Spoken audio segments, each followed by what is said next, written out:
السلام عليكم ورحمة الله وبركاته.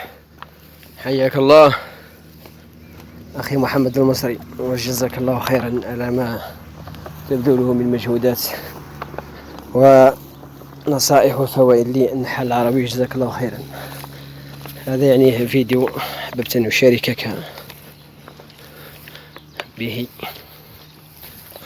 الأجواء عندنا يعني هذا العام كما يقال على غير العادة. يعني انظر، نحن تقريبا في منتصف جواء، يعني بفضل الله عز وجل والأمطار المتأخرة تقريبا شهر كامل وهي الآن تسقط أمطار. انظر يعني يعني أصبح ربيع من جديد. أعادت يعني رجعت كل الأزهار يعني بلا استثناء رجعت من جديد.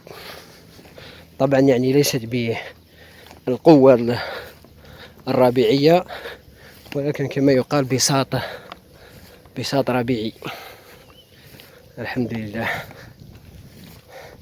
المياه كما يقال تجري من كل مكان، خصوصا وأنه يعني إلى الآن يعني لم تأتي يعني حرارة الصيف.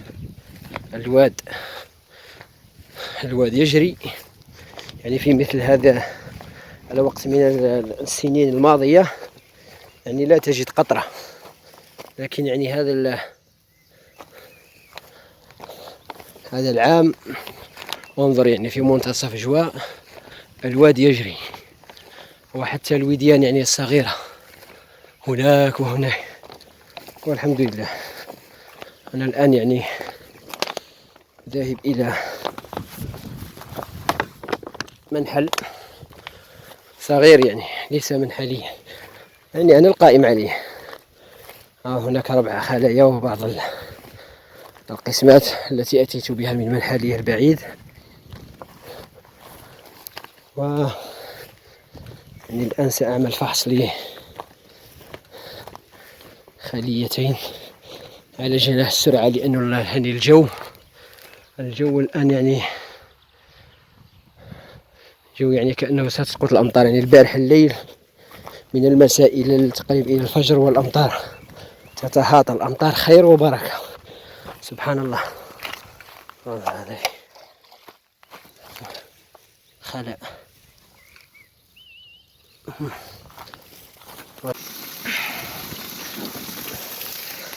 حياك الله أخي محمد. شو ما شاء الله، أجواء ما شاء الله. سبحان الله. المجاري تجري في منتصف جواء. سبحان الله. انظر.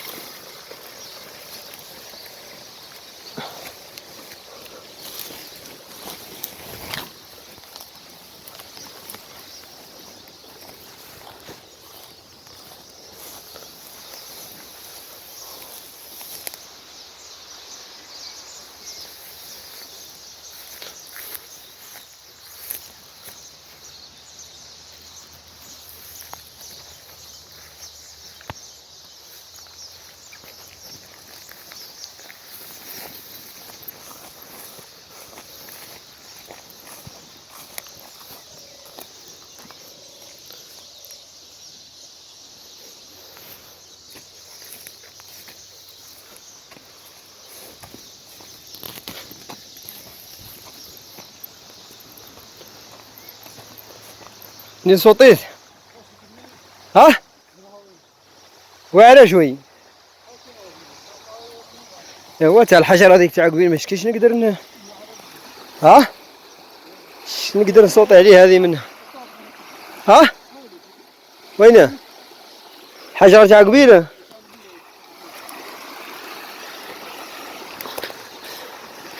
سبحان الله. اسمه في جوا الواد باه تفوت يحبلك.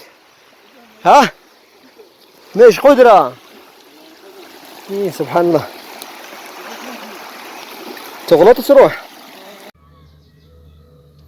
السلام عليكم ورحمة الله وبركاته. حياك الله أخي الحبيب الغالي محمد، كيف حالك؟ ونسأل الله جل وعلا أن يوفقك ويبارك فيك ويجزيك خير الجزاء على الجهود المبذولة. جزاك الله خيرا. بالنسبة لي المرعى كما قلت، يعني المرعى جيد جدا، و حبوب اللقاح يعني بكثرة ما شاء الله. وأنا يعني اليوم على حسب الأخبار الجوية لعل غدا آخر يعني يوم للاضطرابات الجوية يعني، وبعدها يعني يكون قد دخل الصيف، فنحن يعني في منتصف شهر جوان. ف يعني بالنسبة للصناديق يعني التي هي مهيئة للعسل، يعني في هذه الأعوام الماضية يعني هذا الوقت يكون تقريبا قد يعني جنينا العسل، أو ربما بعدها ب10 أيام أما هذا العام يعني فمختلف جدا. فكما قلت لك الآن يعني الربيع كأنه أعاد نفسه، والصناديق يعني فارغة من المخزون.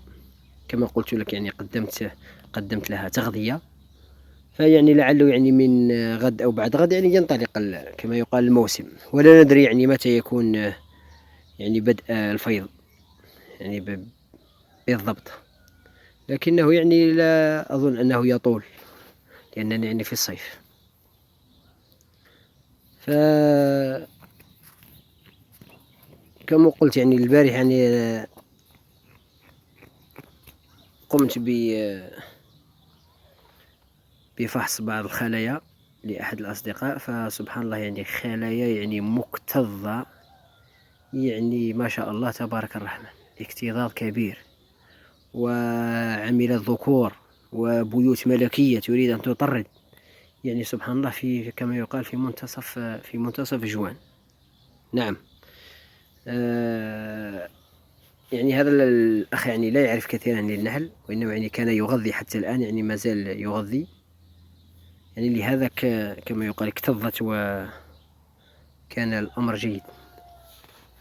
على كل حال يعني أنا الخلايا التقسيمات أنا أقوم بتغذيتها